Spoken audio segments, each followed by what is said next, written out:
The victims were real people: Igor Dyatlov, Yuri Doroshenko, Yuri Krivonishenko, Zinata Kolmogorova, Rustem Slobodin, Ludmila Dubinina, Alexander Zolotaryev, Nikolai Thibeaux-Brignoles, and Alexander Kolovatov. This investigation is presented with respect for their memory. 9 people. One tent slashed open from the inside. All 9 found dead. Some were nearly naked in sub-zero cold. One was missing her tongue. Their injuries suggested a force so violent, investigators compared it to a car crash. But there was no crash, no attackers, no avalanche debris. For 65 years, Russia has tried to explain what happened on that mountain. They've failed. Welcome to CurioBox, where we investigate mysteries that refuse to die. And today, we're going into the Ural Mountains of Russia to examine what's been called the most disturbing unsolved mystery of the 20th century. If you're new here, hit subscribe right now. We drop investigations this deep every single Sunday. And I'm warning you, stay until the end, because what I'm about to show you gets darker and stranger with every minute. Let's go back to January 1959, when 10 young people set out on a journey they'd never complete. They weren't amateurs. This is crucial to understand. The leader, Igor Dyatlov, was 23 years old and a 5th-year student at the Ural Polytechnic Institute. He was an experienced hiker and skier who'd led multiple difficult expeditions before. His group consisted of 8 others from the same university, all experienced in winter mountaineering, all in excellent physical condition. 7 men and 2 women. Their ages ranged from 20 to 30.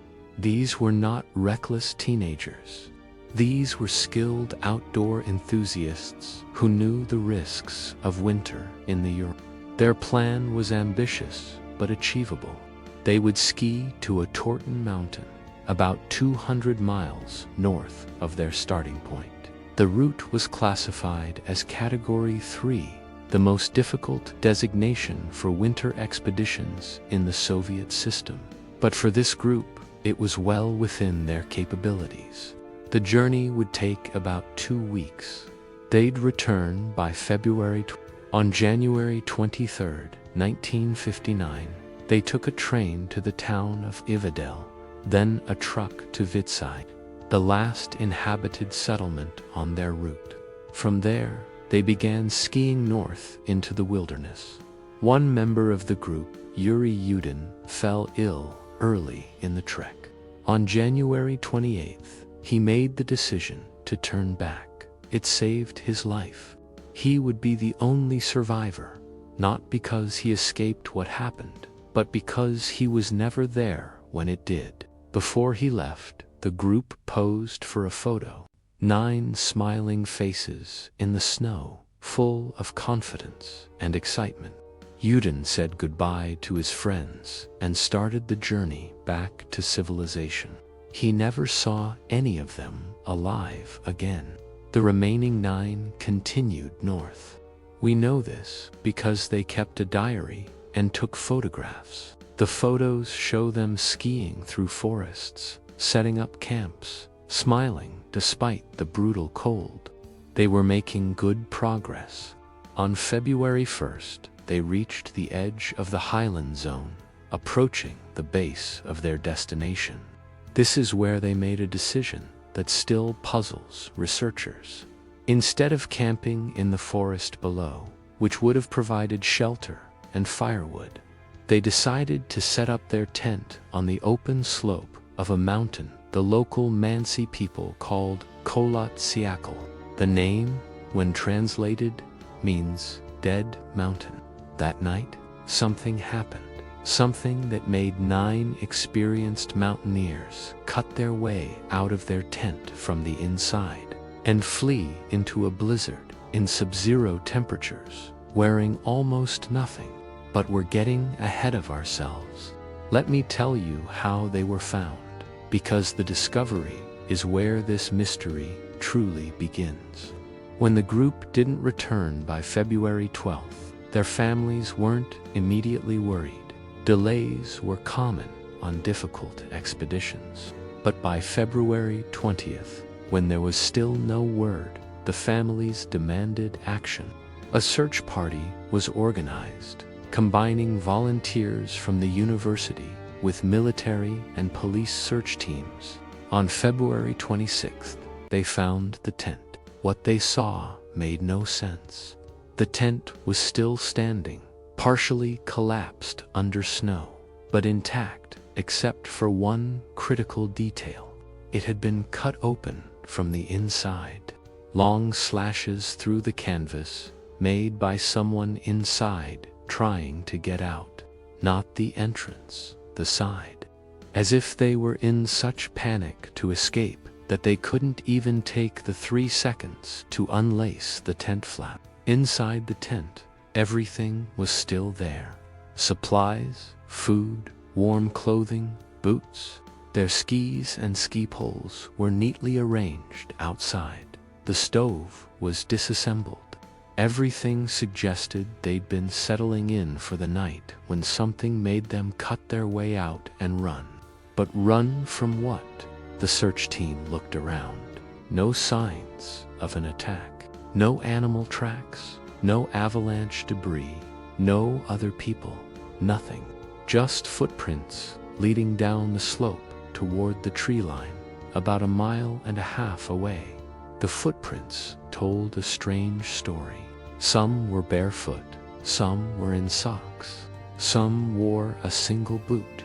They walked, not ran, in an organized line down the slope, suggesting they weren't in complete panic, but they also weren't dressed for survival. In weather that was at least -25 to -30 degrees Celsius. They'd left their tent wearing whatever they'd been sleeping in. The search team followed the footprints.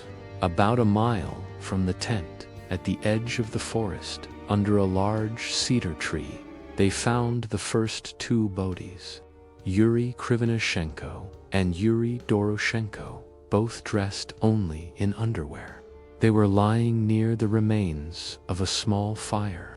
Branches on the cedar tree above them were broken up to 5 meters high, suggesting someone had climbed the tree, perhaps to look back toward the tent or to scout ahead. The bodies showed signs of hypothermia, but also strange details. Their hands had cuts and abrasions consistent with trying to climb the tree. The fire they'd built had gone out. They'd frozen to death. 3 more bodies were found over the next few days, spread out between the cedar tree and the tent. Igor Dyatlov, the leader, was found about 300 meters from the tent, lying face up in the snow. Zineda Kolmogorova was found about 600 meters from the tent. Rustam Slobodin was between them. All 3 were positioned as if they'd been trying to return to the tent. They were more clothed than the 2 Yuris, wearing some additional items apparently taken from those who'd died first, but still nowhere near adequately dressed for the conditions. All 3 had died of hypothermia.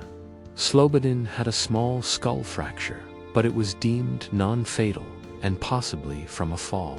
5 bodies found, 4 still missing. And then the search had to be called off because spring thaw was making the area impassable. It wasn't until May, more than 3 months after the incident, that the final 4 bodies were found. And this is where everything gets truly disturbing. The last 4 were discovered in a ravine about 75 meters from the cedar tree, buried under 4 meters of snow. They'd apparently tried to dig a snow cave or shelter. Unlike the others, these 4 showed catastrophic injuries that couldn't be explained by hypothermia or simple falls. Ludmila Dubinina had massive chest trauma. Her ribs were fractured so severely that a medical examiner compared it to a high-speed car crash. Alexander Zolotaryov had similar chest injuries, 5 broken ribs. Alexander Kalavatov had a deformed neck and a skull injury. Nikolai Thibault-Brignol had a major skull fracture. But here's what made no sense. There was no external trauma, no cuts, no bruises consistent with a beating or attack. The medical examiner described it as high-pressure trauma, as if they'd been in an explosion or a car accident, but there was no evidence of either. The force required to break ribs that severely without external wounds suggested something had compressed their chests with enormous force. And then there was Ludmila Dubinina. She was missing her tongue, her eyes, and part of her lips. The medical examiner attributed this to natural decomposition and scavenging by animals, which is plausible given that her body spent months in running water from the spring thaw. But it added to the horror of the discovery. There was one more disturbing detail. Some of the clothing from the bodies in the ravine showed traces of radiation above normal background levels. Not enough to kill, but elevated. The significance of this finding has been debated for decades. Before we get into what could possibly explain all of this, I need you to do something. Pause for 1 second and think about what you'd need to experience to cut your way out of your tent in the middle of a winter night and walk 1.5 miles into a blizzard wearing almost nothing. What would make experienced mountaineers do that? Drop your theory in the comments right now before we go further, because what I'm about to tell you is going to challenge everything you think you know about this case. The initial Soviet investigation in 1959 lasted 3 months. The lead investigator was Lev Ivanov, a senior prosecutor. The official conclusion, filed in May 1959, stated that the deaths were caused by a compelling natural force which the hikers were unable to overcome. The case was then classified and sealed. No further explanation. The phrase "compelling natural force" told the families nothing. Was it an avalanche, a storm, something else? The investigator refused to elaborate, and the case files were locked away for decades. This, of course, led to rampant speculation. Why classify a hiking accident? What was the Soviet government hiding? Over the years, theories multiplied. Secret military tests, parachute mines, a rocket launch gone wrong. The radiation findings fed speculation about nuclear accidents or weapons testing. The bizarre injuries suggested something beyond normal experience. The local Mansi indigenous people, who knew the mountain well, spoke of strange lights in the sky that winter and refused to go near the area. Witnesses in nearby villages reported seeing glowing orange spheres floating over the mountains the night the hikers died. Were these real, misidentified natural phenomena? Fabricated memories influenced by the tragedy? Nobody knew. Then, in 2019, exactly 60 years after the incident, the Russian government announced they would reopen the investigation. Modern forensic techniques, computer modeling, access to all the original evidence, they would finally solve the Dyatlov Pass mystery. In July 2020, they released their conclusion: avalanche. The official explanation was that a rare type of slab avalanche, possibly delayed by hours after the hikers set up camp, had struck the tent. The impact or the sound of it building had caused the group to panic and cut their way out, fleeing down the slope. Once separated from their shelter and supplies in the dark and cold, they were doomed. Hypothermia took the first 5. The last 4, trying to shelter in the ravine, were caught by a second snowslide that caused the crushing chest injuries. Case closed. Except a lot of experts don't buy it. Here's why. First, the slope where the tent was found is not steep enough for a typical avalanche. It's about 15 to 20 degrees, barely enough for snow accumulation, let alone a catastrophic slide. Second, the tent was still standing. An avalanche powerful enough to cause the panic described would have buried or destroyed the tent entirely. It was found mostly intact with minimal snow on it. Third, experienced mountaineers know how to respond to an avalanche. You don't cut your tent and run downhill. You dig out, you assess, you stay with your shelter and supplies. These weren't panicked amateurs. Fourth, the injuries on the 4 in the ravine don't match avalanche trauma. Medical experts who've reviewed the case note that avalanche victims typically show external injuries, bruising, abrasions from being tumbled through debris. These bodies showed internal trauma with almost no external wounds. It's the pattern you'd see from a shockwave or high-pressure event, not from being buried in snow. So, if not an avalanche, let's go through the leading alternative theories, and I'll tell you what evidence supports each and what doesn't. Theory 1. Infrasound.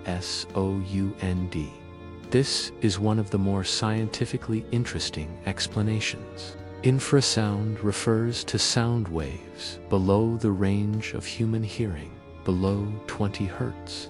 Under certain weather conditions, wind passing over mountains can create standing infrasound waves. Research has shown that infrasound at certain frequencies can cause feelings of extreme anxiety, panic, dread, and even hallucinations in humans. It can make you feel like you're dying, like there's a malevolent presence, like you need to flee immediately, even though there's no visible threat. In 2020, a team of researchers modeled the wind conditions on Kholat Syakhl that night and concluded that a phenomenon called a Karaman vortex street could have generated infrasound at the exact frequency known to cause panic in humans. The theory goes that the hikers affected by this infrasound experienced overwhelming terror, cut their way out of the tent in a panic, and fled.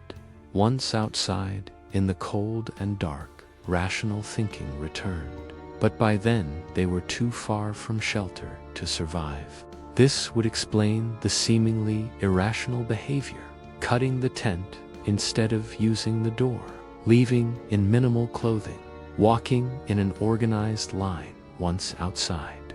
The infrasound caused the panic, but once they were away from the source, they tried to survive as best they could. What supports this?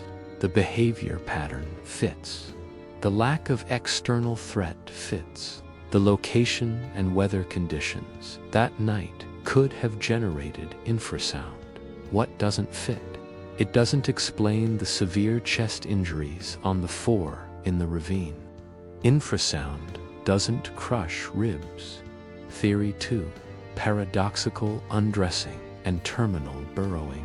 This is related to severe hypothermia. As the body's core temperature drops, blood vessels near the skin can suddenly dilate in a last-ditch attempt to warm extremities. This makes the victim feel intensely hot, leading them to remove clothing, hence paradoxical undressing. In the final stages, hypothermia victims often try to burrow or hide in small spaces, called terminal burrowing. This is well documented in hypothermia deaths.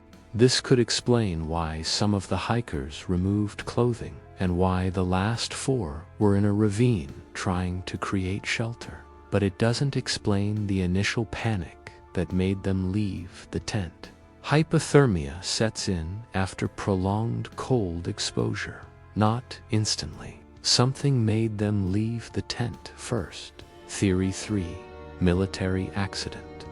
The Ural Mountains in 1959 were a militarized zone. The Soviet Union tested weapons, including missiles and unconventional munitions, in remote areas.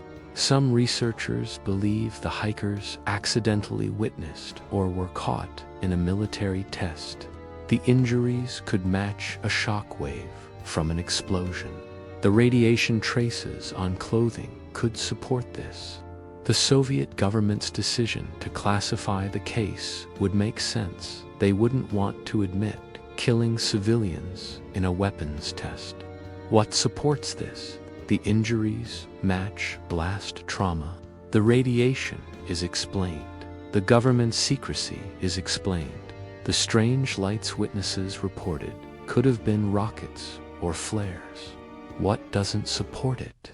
There's no physical evidence of an explosion at the site. No debris, no crater, no burns. If there was a military presence close enough to cause this, where are they in the investigation records? And why would the military cause an explosion right on top of a civilian hiking group and then just leave? Theory 4. Animal attack. Specifically, some have suggested a wolverine or bear. The Urals have both. Could an animal attack explain the tent damage, the panic, the injuries? Not really. The tent was cut from inside, not torn from outside. There were no animal tracks found at the scene. The injuries don't match claw or bite marks. The radiation doesn't fit. And again, these were experienced outdoors people who would know how to respond to an animal threat. This theory has largely been dismissed by serious researchers. There are more exotic theories: Yeti, aliens, secret Soviet experiments, portals to other dimensions. But there's no credible evidence for any of them. And frankly, they distract from the genuine mystery here. So what actually happened? Here's what we know for certain. 9 experienced hikers set up camp on a mountainside.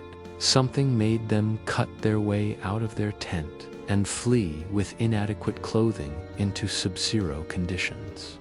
They moved in an organized manner initially, suggesting some rational thought. They attempted to build a fire and seek shelter. 5 died of hypothermia. 4 died of severe internal trauma inconsistent with falls or avalanches. The Soviet government investigated, found no clear explanation, and sealed the case. Modern investigations have proposed avalanche and infrasound as explanations, but neither fully accounts for all the evidence. Here's what we don't know. What triggered the initial panic? If it was infrasound, why did it affect them so severely that they'd rather face certain death in the cold than stay in their tent? If it was an avalanche, why was the tent still standing and the slope so gentle? What caused the catastrophic injuries to the 4 in the ravine? If it was a second avalanche or snow collapse, why no external trauma? If it was something else, what? Why did some clothing show radiation? Was it from natural sources, contamination from their university's labs, or something that happened on the mountain? Why did the Soviet government classify the case if it was just a tragic accident? And perhaps most disturbingly, what did they see? The last photographs on their cameras show normal camping scenes, setting up the tent, digging in snow, smiling faces. But the final photo is strange. It's mostly black with some unclear bright spots. It could be an accidental exposure, a camera malfunction, someone's finger over the lens, or it could be something else. We'll never know because we can't ask them. Yuri Yudin, the lone survivor, who turned back before the incident, spent the rest of his life trying to understand what happened to his friends. He participated in investigations, reviewed evidence, visited the site multiple times. He died in 2013, still without answers. Before his death, he said he believed it was some kind of natural phenomenon they didn't understand, something that created panic, but he could never identify what. The Dyatlov Pass has become a site of pilgrimage for mystery enthusiasts. A memorial was erected near the location. The pass itself was officially renamed Dyatlov Pass in honor of the group. Dozens of expeditions have returned to the site, trying to recreate conditions, test theories, find new evidence. Nothing has definitively solved it. In 2024, 65 years after 9 people died on that mountain, we still don't have an explanation that accounts for every piece of evidence. We have pieces of the puzzle: hypothermia, possible infrasound, potential avalanche, severe trauma, radiation traces, government secrecy, but we can't make them fit into one coherent picture. And that's what makes the Dyatlov Pass incident one of the most haunting mysteries of the modern era. It's not ancient history, it's not folklore. It happened in 1959. There are photographs, there are investigation records, there's physical evidence, and still, we don't know. 9 young people walked into the Ural Mountains with their whole lives ahead of them. They never came back. And whatever they experienced in those final hours on Kholat Syakhl, Dead Mountain, died with them. So what do you think happened? Have I missed a theory that makes sense? Is there evidence that explains everything that I haven't covered? The comments section on these videos always has the most insightful discussions, and I genuinely want to hear your perspective. Drop your theory below. If this investigation into one of history's most disturbing unsolved mysteries affected you the way it affected me researching it, make sure you're subscribed to CurioBox. Every Sunday, we go deep into phenomena and events that defy explanation. Next week, we're investigating something completely different, and trust me, you won't want to miss it. Hit that like button if you appreciate investigations that don't shy away from the darkness and the unanswered questions. Share this with someone who loves unsolved mysteries. The world is full of questions we can't answer, but that doesn't mean we should stop asking. I'll see you in the next investigation.